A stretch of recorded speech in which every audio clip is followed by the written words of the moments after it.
Barbie Porteza and Mr. David Licauco abay may ibinunyag sa publiko patungkol sa kanilang pagsasamahang serye. But before that, if you haven't subscribed yet to my YouTube channel, please don't forget to like, share, and subscribe at i-hit mo na rin ang notification bell for more showbiz updates. Of course, bago tayo magsimula sa ating updates for today's video, nais kong pasalamatan kayo for always watching and trusting this channel. Thank you so much sa inyong palagiang panonood at palagiang pagsubaybay sa mga updates po natin. Maraming salamat po. So, sa oras na ito ay talagang masasabi natin na may kanya-kanyang ganap itong si Mr. David Licauco and Miss Barbie Porteza. Dahil finally ay nakapirma na nga po no, ng kontrata ang GMA Sparkle at ang producer po ng kanyang movie na P77 kung saan ito po ay siya po ay kinuha no ng Warner Brothers Philippine officially signed a partnership with GMA Pictures to distribute my first ever solo commercial film in my favorite genre, alternative narrative horror that will be shown in cinemas just as the day before my birthday, she said. So sabi niya nga is talagang ito isa sa pinakamagandang regalo kay Miss Barbie Porteza na yung kanyang movie nga po no ay talagang maipalabas dun po sa Warner Brothers dahil po sa partnership ng GMA Pictures. Pero isa sa pinakakinakiligan ng ilang mga netizen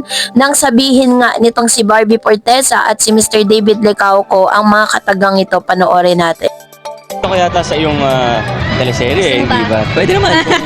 Depende sa'yo. Ayan, mas marami po Marami pong abangan. Hopefully. Hindi mang tahasa na inamin ni Miss Barbie Porteza and David Licauco na isa si Mr. David Licauco sa magiging parte ng kanya pong serye no, na napapanood ngayon sa View.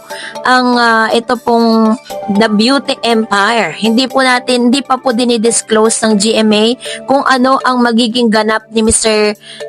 David Licauco dito po sa nasabing serye ni Miss Barbie. Pero sa ngayon, parang siniship itong si Miss Barbie Porteza doon po sa kasama niyang aktor no na isang actor-singers. Pero syempre hindi naman po kakagatin ng mga Barda fans yan for without David Licauco kasi si David naman talaga yung isa sa pinaka-inaabangan natin na makasama ni Miss Barbie Porteza. Pero sa ngayon ay may kita natin na parang nagpe-prepare itong si Mr. David Licauco kasi sa mga Instagram stories niya nasa Australia pa rin siya, and I don't know, baka meron po siyang business trip or siya po ay nagbabakasyon inline po dun sa kanyang katatapos lang na birthday at dito niya po napili na i-celebrate yung kanyang kaarawan habang si Miss Barbie Porteza sunod-sunod ang mga ganap. Biruin niyo, nagpo-promote siya ng kanyang movie na P77 tapos meron pa po siyang pinopromote na serye na ito pong The Beauty Empire kasama po ang ilan sa mga malalaking actors and actresses.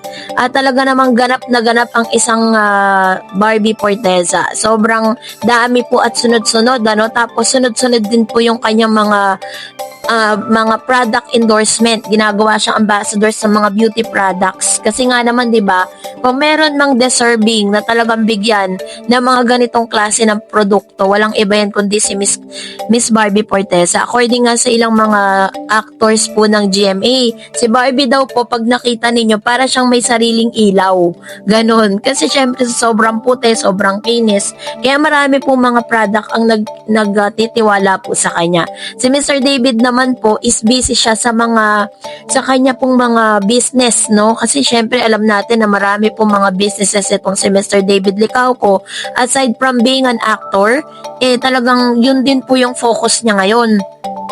Kaya naman inaantay din natin yung gagawin pa ng Barda kasi inaasahan natin na si Barbie Porteza ang magiging kabilang doon po sa nasabing parang yung music video, yun pa yung inaantay natin na magkakasama silang dalawa. Kasi yan ang request ng maraming mga netizen na mas maganda na si Barbie Fortesa ang kanilang piliin para makasama ni David. Kasi nga naman syempre sa tinagal-tagal, 'di ba? Sa dami po ng mga nagdaang mga projects po ni David at ni Miss Barbie, ito na po yung chance po nila ulit na magsama. At the same time, syempre, yung sinasabi nga po na bagong karakter doon po sa nasabing serye ni Miss Barbie Fortesa. Ano kaya magiging karakter ni David doon? Abangan natin yan. At dahil dyan, narito naman ang ilan sa mga comments and reaction po ninyo patungkol naman sa ating latest update. So magbabasa tayo ng mga komento ninyo sa comment section. Unahin natin ang komento mula kay Miss Relioso po. At sabi niya, both very happy, Barda, heart, heart, heart.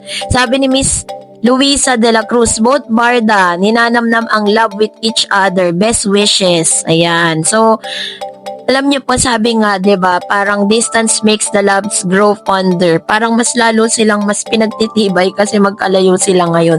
Sabi ni Miss Samabok, grabe sobrang toxic yung tanong, sila ata ang hindi makamove on. Si Marian, nga 8 years sila ng boyfriend na artista din niya pero hindi din sila nagkatuloy. Si Ding Dong Dantes ang naging husband niya.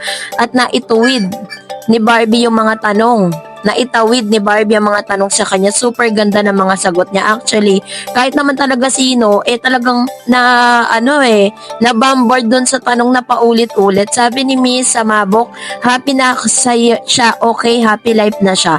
Sabi ni Miss Teresa, good luck Barda, we are so happy for you both. Keep working together. Kung napanood niyo po yung last update ko, 'di ba? Parang paulit-ulit nilang tinatanong si Miss Barbie Fortesa with regards doon sa kanyang ex-boyfriend. Kasi ganon po ka-professional si Barbie na never, kasi syempre tinitignan pa rin niya yung pinagsamahan nila ni Jack. Kaya talagang never po siya nagsalita ng kahit ano pa man patungkol doon. At talagang iniwasan niya na magsalita doon. Kasi syempre pag sinagot niya yan, sunod-sunod yan Sabi ni Miss Sally, meron na talagang nagpapasaya kay Barbie ni David. Kaya nga, mga kabarda, panatag na tayo. David, ingatan mo ang iyong bibi. Sabi ni Miss Relioso, both very happy ang barda. And another one, sabi ni Miss Luisa, ayan, so ito yung mga, yung mga comments po nila kanina, no? So anyways, katulad po, way back dun sa sinasabi pong interview, alam nyo po, marami pa po mga katanungan doon na talagang maiinis po kayo sa mga tanong kay Barbie kasi paulit-ulit at ayaw kasi ni Barbie na parang magiging sensationalize na naman yung kanilang naging issue ni Jack ng hiwalayan kasi tahimik na nga naman ng magkabilang panig. Sabi ni Miss Maria Fortuna, Susan isip, yes naman, yes yan naman dapat na maging masaya si David and Barbie kahit magkahiwalay sila ng work. Still, mas lalo silang naging malapit sa isa't isa. Walang makapaghihiwalay sa barda, pag-ibig ng Diyos. Ayan. So, ito naman yung kanyang komento with regards to this. Kasi kung tutuusin po, sobrang lalim na rin ng friendship at ng samahan ni Barbie at ni Mr. David Licauco. Yung level of comfortability nila, ganun na po katindi. Kaya napaka-imposible na hindi pa po nila kilala ang isa't isa at hindi sila magkagustuhan. Wag lang natin silang madaliin. And that's it for today. For more videos and updates, please don't forget to like and subscribe. And please don't forget to follow my Facebook page, Dar Eds TV. God bless everyone!